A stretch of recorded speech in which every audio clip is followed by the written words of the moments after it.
My name is Clara Whitmore, and the day they fired me, they smiled while doing it. It was a glass-walled conference room, the kind designed to make bad news feel professional. HR sat on my left.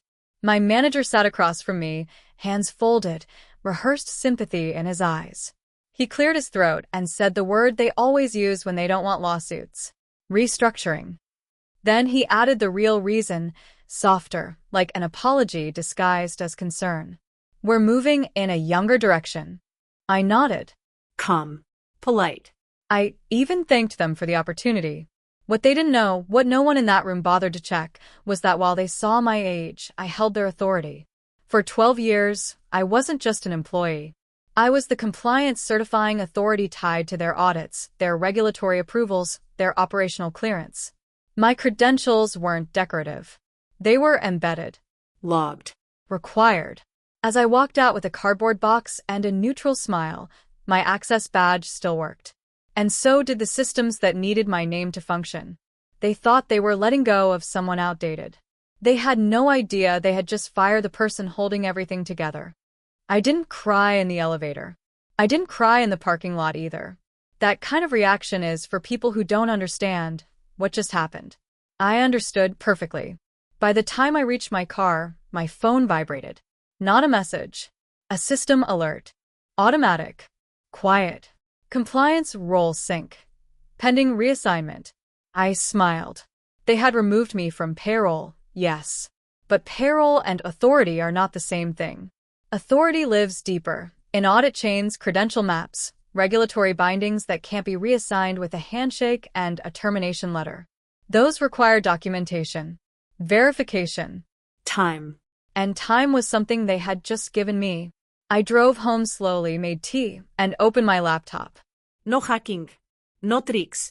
Just logging in as who I still officially was, the primary compliance authority for 3 active operational frameworks. My name still sat there. Calm. Undisturbed. Without my confirmation, nothing critical could move forward.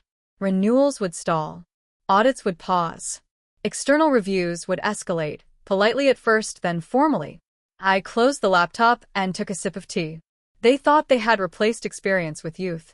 But experience doesn't argue. It waits. The next morning, my phone rang at 8:17 a.m. I didn't answer. Not because I didn't recognize the number, I did. It was operations. The same department that had stopped making eye contact with me during my last month. I let it ring out, then placed my phone face down and finished my breakfast. At 9:03, the first email arrived. Hi Clara, quick question regarding the Q4 compliance renewal. No greeting. No apology. Just urgency. I waited. By 10:30, the tone shifted. We're having trouble locating the certifying authority in the system. Can you advise? I smiled again. You see, compliance doesn't fail loudly. It fails quietly. Deadlines don't explode, they pass. Reviews don't scream, they escalate. And once an escalation reaches an external regulator, internal explanations stop mattering. At 11 a.m., the automated reminder triggered. Status: review delayed. Authority unconfirmed. That alert didn't go to me.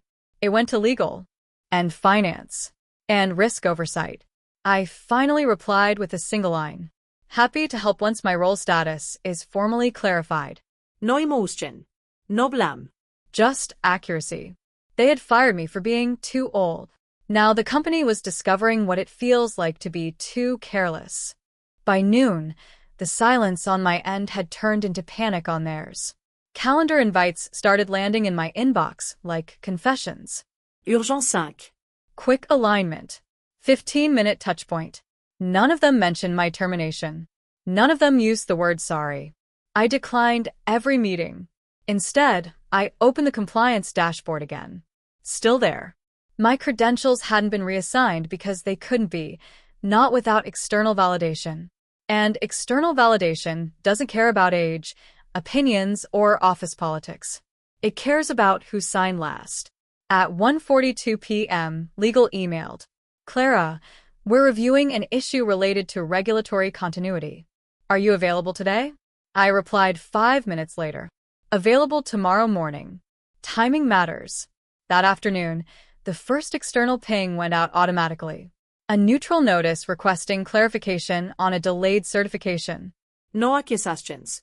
No blame. Just a question that demanded an answer.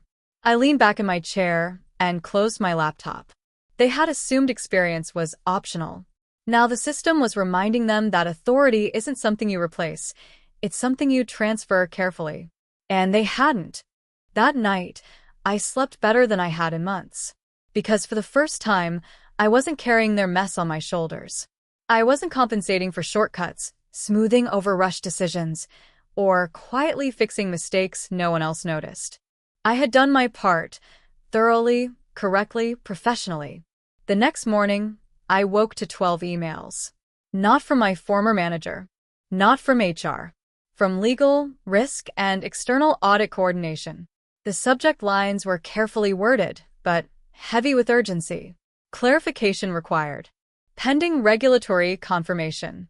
Authority verification needed. I read them slowly, one by one, then made my coffee. At 9:30 a.m., a new alert appeared in the system. Status. Escalation initiated. This one wasn't internal. It couldn't be silenced with meetings or reassurances. It required a named authority to respond, someone with verifiable credentials and historical ownership. That someone was still me. I replied to legal with a calm, single paragraph explaining that I had been terminated and therefore could not responsibly act without a formal engagement or corrected attribution. Professional. Neutral. Accurate. Within minutes, the phone rang again. This time, I answered. Clara, a familiar voice said, suddenly respectful. We may have moved too quickly. I smiled. Age hadn't slowed me down. It had taught me when to stop carrying things that weren't mine. By mid-morning, the tone of every conversation had changed. No one was pretending anymore. Legal asked direct questions. Risk wanted timelines. External auditors wanted names. Real names. Names that matched records going back years. And every trail led to the same place. Me. My former manager finally called. Not HR. Not leadership. Him. Clara, he said, voice tight. We're trying to resolve a situation. I let the silence breathe before answering. I assumed you already had. He cleared his throat. We didn't anticipate the compliance impact. Of course they didn't.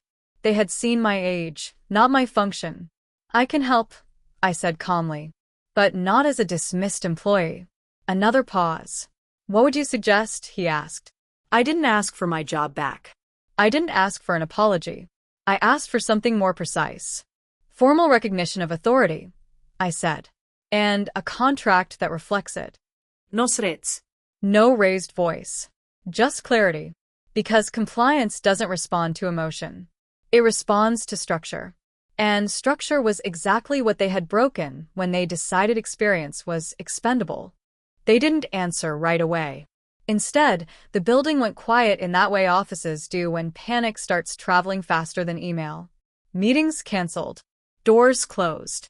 People whispering like sound itself could trigger another violation notice. At 2:17 p.m., my phone buzzed again. This time, it wasn't my manager. It was the CFO. Clara, she said carefully, like she was stepping across glass, we're reviewing your proposal. I smiled. Alone in my kitchen, watching sunlight hit the counter I'd never had time to notice before. It's not a proposal, I said. It's a requirement. She sighed. You understand this puts us in a difficult position. No, I corrected her. You put yourselves there when you confused age with irrelevance. Silence. Heavy. Respectful. New. She continued. If we reinstate authority under a consulting framework, can you stabilize the situation? There it was. The shift. Not can you come back, but can you save us? Yes, I said. But authority first. Access second. Apologies optional. A soft laugh slipped out of her, tired but genuine. You haven't changed. No. Irraplia. You just stopped listening. When the call ended, I didn't feel victorious. I felt validated. Because power isn't loud. It's the moment they realize they can't function without you. By the next morning, my email access was restored. Not with an apology. Not with a welcome back. Just a dry subject line. Temporary compliance access urgent. Temporary. I almost laughed. I logged in slowly, deliberately, like someone returning to a house they built but no longer lived in. The dashboard lit up with warnings, red flags stacked on red flags. Missed renewals. Unauthorized sign-offs. A junior manager had approved a regulatory submission using my old template, but removed my name. Bold. Stupid. I opened the audit trail and watched the timeline unfold. Every shortcut they'd taken. Every signature forged by assumption. Every risk multiplied because they thought experience was optional. At 10:03 a.m., I joined the emergency call. No video. Just voices. "Clara, can you tell us how bad this is?" someone asked. I didn't soften it. "You're 12 hours from a formal breach notice. 48 from a suspension. And if regulators audit intent instead of error, you're done." Someone whispered, "My God." I added calmly, "But it's fixable. If we do it my way." No one argued. That's when I understood something important. They hadn't fired me because I was old. They fired me because I was powerful, and they didn't know it yet. Silence hung on the line after I said it. Then the VP of operations cleared his throat. "Clara, what exactly is your way?" I leaned back in my chair. Not the office chair they took away, the one in my apartment, the quiet one that didn't creak when people underestimated me. "My way," I said, "starts with undoing every decision made after I was removed. Every shortcut. Every temporary fix. We roll back to my last approved framework." A pause. "That would mean admitting fault," legal said carefully. "Yes," I replied. "To regulators. In writing." Another pause. Longer this time. Finally, the CEO spoke. His voice was tighter than before. "If we follow your plan, can you guarantee compliance?" I smiled, though no one could see it. I already did. That's why the system hasn't collapsed yet. I heard typing. Furious, desperate typing. "Clara," he said, "we need you on this. Immediately." I didn't say yes. Instead, I said, "Before we go further, I need something clarified. Yesterday, you told me I was too old to adapt. Are we pretending that never happened?" No one answered. So I continued, calm and surgical. "Because if you want my expertise, you don't get to erase your disrespect. Power doesn't shout. It waits for acknowledgement." By mid-afternoon, everything shifted. My access was fully reinstated under a formal consulting agreement. Legal, risk, and operations now relied entirely on me to approve certifications, review audits, and validate every critical workflow. I opened the dashboard and watched every red flag transform into green, slowly, methodically, perfectly. Each approval carried my authority, my name, and my timing. No shortcuts. No compromises. Every delayed item, every missed renewal, every internal misstep I had predicted was now corrected, or scheduled to be corrected, under my watch.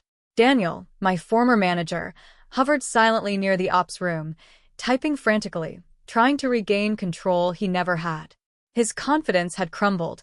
His voice was low when he asked questions, hesitant when he offered input.